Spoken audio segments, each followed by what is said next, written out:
Hi, my name is Cecile Johnson. I'm the CEO of African Development Plan, and I'm here today as part of Global City Unity's community outreach to keep you informed about issues that are impacting the global African community. We do this with the hope that you will become inspired to become a part of the solution. Today's show is on the crisis in American education. It will be a two-part show, and this is show number 1. My guest is Master Teacher Ron Barker, who is one of my favorite people, who says he has done a comprehensive analysis on America's educational system and has concluded that American children hate school. That's a bit harsh, and for good reason. And that if things don't change drastically, America's students will never be able to compete with the world's top educational systems, like China, South Korea, and Finland. So I want to welcome Ron to the show. How are you doing? Thank you. Good to be here. Good. Now, I've been longing to have you on the show, so we're going to have a great time here, folks. Before I let Ms. Ron tell us about his comprehensive analysis of the American school system, let's look a little bit at the data, right? Okay. And I've had some shows before where I've talked to you about the access to knowledge, and access to knowledge and education is a critical part of what we call the Human Development Index, and this is an international standard that asks how are the people doing, right? So it's broken into 3 areas, and access to knowledge is the second area, which is tied to education. So human development covers long and healthy life, access to knowledge, and a decent standard of living. And in the US, there's a test called the National Assessment of Educational Progress, and this test is in reading and math. So some of the data that I'm going to give you is tied to that test, and it's going to tell you how the children are doing. On 4th grade and 8th grade level, when it comes to math, in the nationally, 41% of public school students are at grade 4 level, okay? In Illinois, 39 are proficient in 4th grade math level. When it comes to 8th grade, 34% nationally are proficient, and when it comes to Illinois, 36% are proficient in math at 8th grade level. When it comes to reading, 34% of public school students are proficient in reading at the 4th as well as the 8th grade. So only 34% on both levels, 4th and 8th grade. And in Illinois, it's a little bit higher. It's 36% at 4th grade level and 36% at 8th grade level. Now, when it comes to Chicago, right, 79% of the 8th graders are not grade level proficient in reading. 79%, okay? That means only 21% are proficient.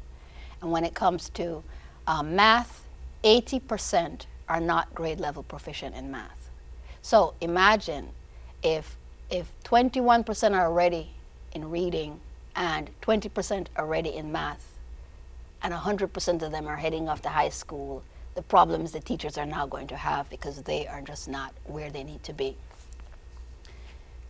Now, when you break that down by race, nationally, you have for reading, 8th grade level, 17% of black children are proficient, 22% of Hispanic children are proficient, and 46% of white children are proficient.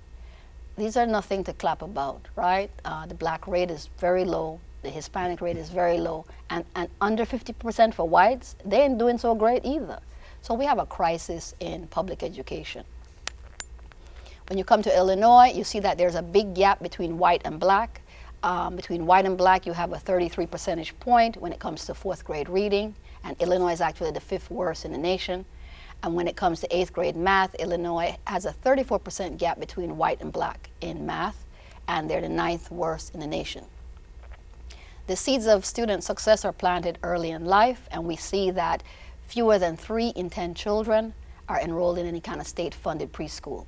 This is important because we have a budget crisis right now, and of course the first place they're always cutting are those things that impact the most needy and the poorest, which is public education, etc.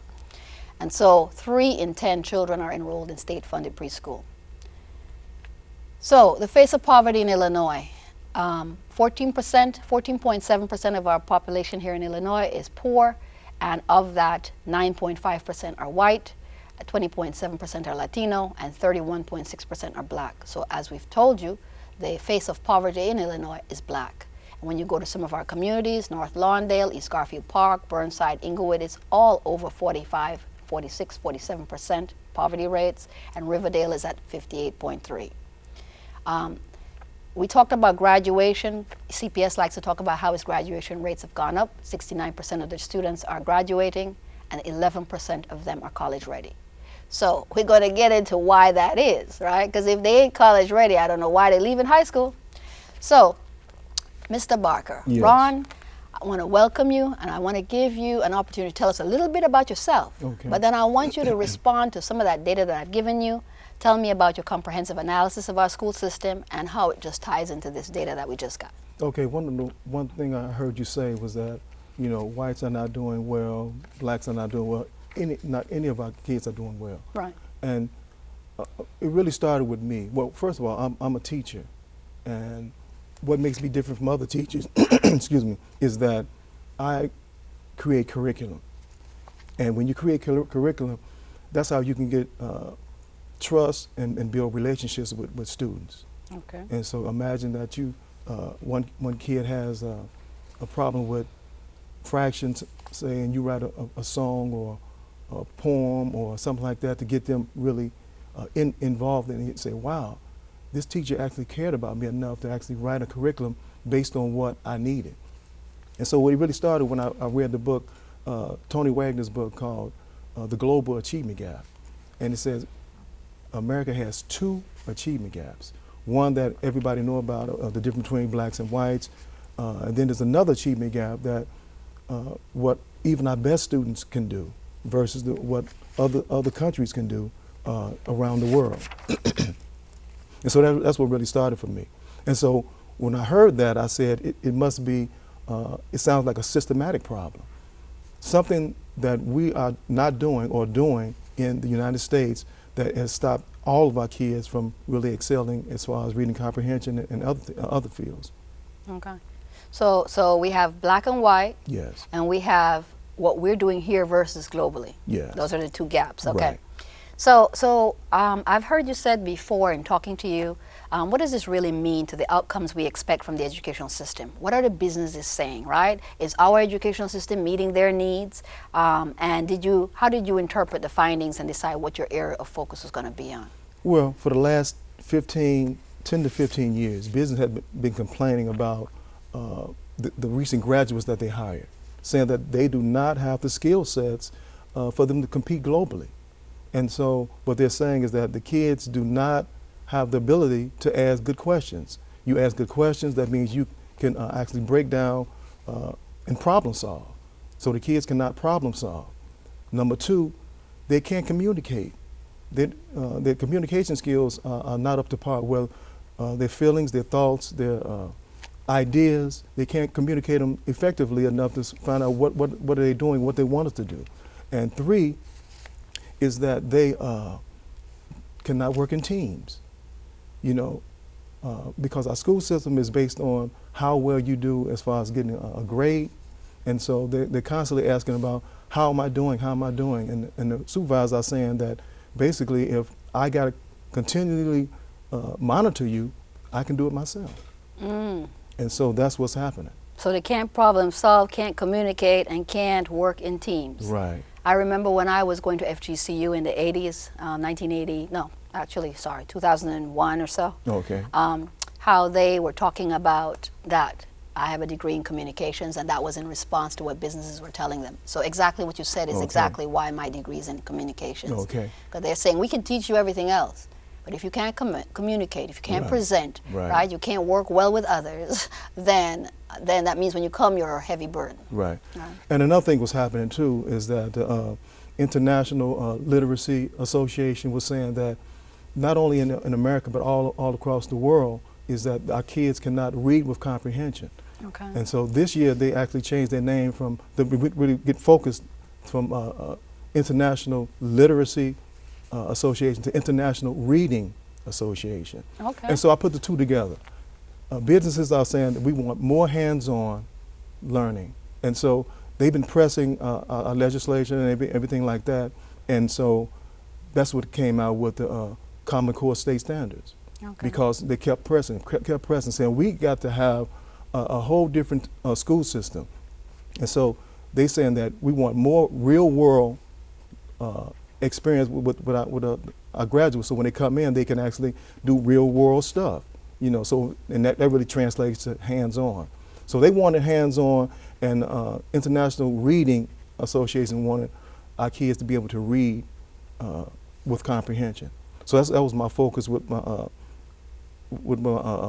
analysis. Okay, so you've mentioned something here. You've mentioned Common Core standards, Yes. right? And a lot of times when we hear Common Core, we hear disagreement. So Yes. what is your feeling about Common Core? And Well, Common Core is like we need a change, and so the problem is just like what No Child Left Behind is no money. So when you have these standards are just standards. That means teachers have got to teach differently. The businesses are saying that we want you to stop teaching lecture style and giving worksheets. We want you to give them hands-on experience so they can think deeply about what they're learning, and they can use what they're learning. And so that's what Common Core State Standards is all about. And then they have the test to go along with it, the PARCES test, which is the Partnership for Readiness of College and Careers. And so that's what, so we can't go back now. We have that test that's really, it really focuses on how the child was thinking, not really for us a right or wrong answer. so But how the child is thinking. Yes. And so you think that's a very big positive. Yes. So when we hear all this negative chatter, it's just foolish chatter. Well, the reason why it's chatter because anytime you have a transition, see, this is a transition. Okay. We're transitioning from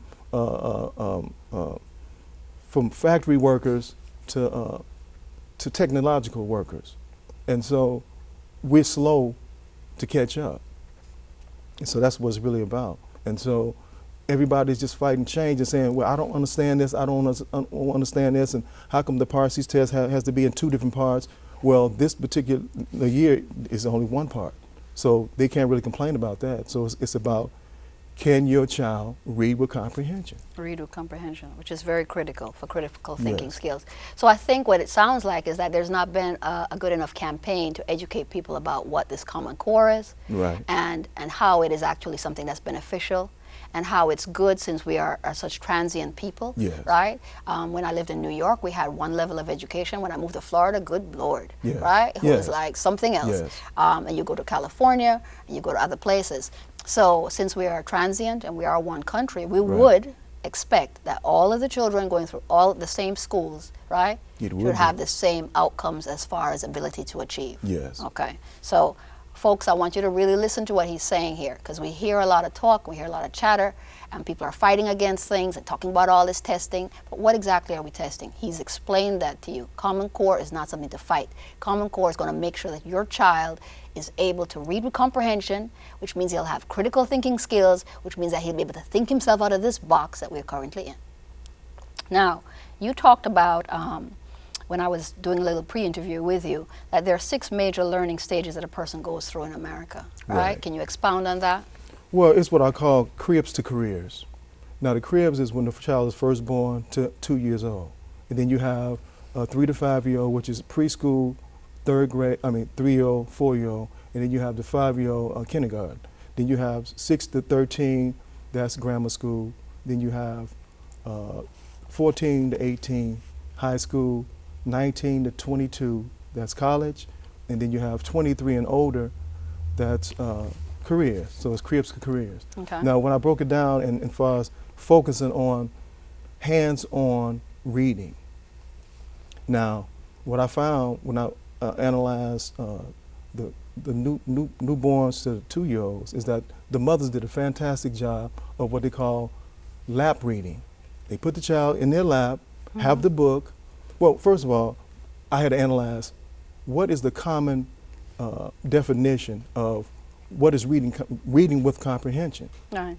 And so looking through all the books and everything, it's like the number one standard of what is reading comprehension is listening comprehension plus word recognition equals reading with comprehension. So both things have got to be there. Say it again.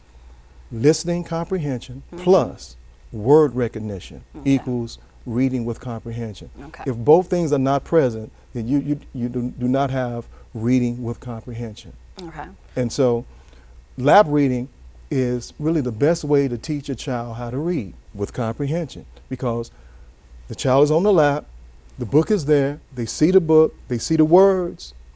They see the pictures. They hear their mother reading to them. That's why 1-year-old and 2-year-olds actually learn how to read by the mother's lap reading. Okay. Then you go into the 3 to 5-year-olds. The child turns 3, goes into preschool. It's not a one-on-one anymore. It's 20, 25, sometimes 30 kids. So they have to sit there crisscross applesauce with their hands folded, legs folded, and the teacher's the only one to have a book. So the teacher reads the story, turns the picture around, and shows the picture for 3-year-old, 4-year-old, and 5-year-old. So for 3 full years, the child is only exposed to one side of the reading comprehension equation, which is listening comprehension. 0 exposure to word recognition. Then they turn 6 and go to 1st grade. The book has changed. All of a sudden, the kid has their own book. They look at the picture, and it's a beautiful color illustration, but then they open it up. It's all these words. What happened? So it went from listening comprehension, just listening comprehension, to total word recognition. We never put it together. So for 1st grade and 2nd grade, they are struggling with words. They have their own book. They're struggling with words. They get a word list called a Deutsch word list, a vocabulary list, and they have to look up the words. So when they're reading, when they look up words, the definition has sometimes 3 or 4 different definitions. Right. So what definition is put with the word that was in the text of the story? Right. They never put that together. Then we change again. In 3rd grade, it goes to reading comprehension. Some kind of way, magically, they're supposed to put the listening comprehension and the word recognition to get reading comprehension in 3rd grade. Why? Because now they take this Parsees test, or it used to be the ISAT test. And so the teacher tells them, you're going to take this test, and it's going to determine if you're going to pass the 4th grade or not. They take the test, the results come back, they're reading on the kindergarten level. They're reading on the kindergarten level because we never put the equation together. We never put reading comprehension or listening comprehension with word recognition, because I keep hearing about, affluent kids hear 30 million more words than poor kids. What good is it if they can't recognize it in print? Right. And so that's the whole thing. But then it goes on, it goes even further. This is where the kids really hate school. So they take the test in 3rd grade. The results come back, they're reading on the kindergarten level. Then for 4th grade to 8th grade, they're fighting because they're 3 grade levels behind. They're fighting, scratching, clawing, pulling their way up to try to get to where they need to be in 8th grade. And 8th grade comes, the results come back, they're reading on the 7th grade level. And that's pretty remarkable, because in order to really move up, that's why it's so hard, because it's like being behind in a mortgage. When January's mortgage is due, when February comes, you owe January and February. But see, 3rd grade is the foundation for 4th grade learning. 4th grade is the foundation for 5th grade learning. Right. So there you are. So in 8th grade, you are 1 grade level behind. But then this is what we do. We pass them to high school, where everything is based on reading comprehension. So now they have 5 or 6 different teachers that all of them don't know what kind of homework the other one is given. And it's all based on reading comprehension. And so that's when we have this mass dropout rate. They're just frustrated. They're frustrated. But you're saying that they're a grade level behind once they get to 8th grade, and that's not what I'm seeing. I'm seeing high schools telling me that they're coming in at 9th grade, and many of them are on the 4th and 5th grade reading level. Well, those are the ones that are scratching and clawing. Right. I mean, it's easy to see that after 1st grade and 2nd grade, when they just give you all these words. Because see, if you look from a child's perspective, 3-year-old, 4-year-old, and 5-year-old, what's for them to say that reading is all about adults looking at pictures, making up a story, and turning it around and showing the picture? Right, right, because they're not hands-on. They're not hands-on. They have no exposure to the words. They don't know that you're reading words, and actually it's pictures and then it's words, because they don't see them. Right. The teacher is the only one that has a book. So a simple solution there would be all the children have books. Yes. and follow along Yes. as you're reading. Yes. Right? Yes. And then that way we're going to have 100% or close Well, you, learning comprehension, well, reading the, comprehension. well, the whole thing is they're gonna know what reading comprehension really is. Right. Is that you actually reading words and not just making up stories with looking at pictures. Right. And then have a shock to their system when they go to first grade and they have their own book and it's all words. Right. It's like, what happened to the beautiful pictures? Right. You know, and I got to read all this. So I'm struggling with these words. See, that's why listening comprehension is not there, because the teacher's not reading to them in first grade and second grade. They have to read it themselves. See, in 3-year-old and 4-year and 5-year-old, the teachers were reading, so the listening comprehension was there. So now they're focusing totally on the words. See, in teaching we call it word calling. When you word call, that's why I'm saying reading with comprehension. Reading with comprehension means that you understand what's going on. When you just reading, word calling is that you're reading the words and it seems like you know what's going on, but then when you take a test, you don't know what's happening. You don't know what's happening. Well, it sounds kind of simple, talking to you, right? As to some of the things that are a major problem. And I'm glad you broke it down like that, because you're giving me a better understanding. Having 4 children, 4 different abilities, Yes. all of them ended up becoming very successful in coming out of school, but had to pull hair out for some of them, right? And realizing that thing with the reading was a big thing, because we read to them from they were babies, right? Right. And like I said, different children process differently. Yes. But once they began to actually read their own little books, it Yes. began to change. Yes. Then I would give them, I would make my own practice book report, right? And then depending on how young the child was, I would put up a big box first and say, draw and tell me what the story was, right? Well, and that's then if they fun. could write a little words, That's then fun. write what the story was. So that's from they were little, they had to do some of that. So I'd give them extra homework and some of school work, right? So, but that's fascinating, because this reading comprehension, listening comprehension plus word recognition equals reading with comprehension. Yes. So folks, listening comprehension plus word recognition is equal to reading with comprehension. And this is a very important thing for us to recognize and to master, because as you hear Ron talking, we have a disconnect. We have a disconnect, and 0 to 5, children are so open and receptive. They're Right. able to learn new languages, Yes. so many different things. And yet between 3 and 5, we're shutting them down. I mean, when they're folding their hands, it's like we're suppressing their feelings, and we're stifling their curiosity. Kids love to ask questions. You know, 3, 4, 5-year-olds, they love to ask questions. Right. So we got them sitting there with their hands folded. We're actually teaching them, don't ask questions. Right, right. That doesn't make any sense. Yes. I remember looking for a babysitter in Fort Myers and going to a woman's house. And when I went in, there were these children and they were sitting like this, right? Yes. Place was nice, spick and span. I walked through, and when I came out, I said to myself, no way, right? Because for me, children need to roam, Yes. children need to explore. I try to make my Yes. house a place where there are things that they can be curious about, but it's safe, right? Yes. And so to come in and see these children like this, I said to myself, oh my goodness, that is torture, because that's not normal. Well, I mean, speaking about statistics like you was talking about, the Institute of Mental Health was saying that 25% of adults in the United States suffer from depression or anxiety or a combination of both. That's 1 in 4. That comes out to more than 42 million adults in America. Wow. And then they said that adolescents 12 to 18 is over 34%. That's 1 in 3. Then they say that Wow. under 12, they don't know what it is. My guess is about 50%. So 1 in every 2, because what I just outlined to you about what they're going through, they want to learn. Right. But we're not giving them the connections in order to really read with comprehension. Right.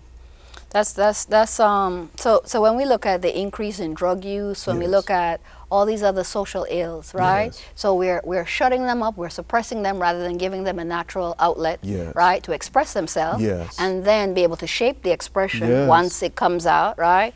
We're blocking that, and so we're actually creating a very unhealthy society. Well, we cut music, art, dance, theater, recess, gym.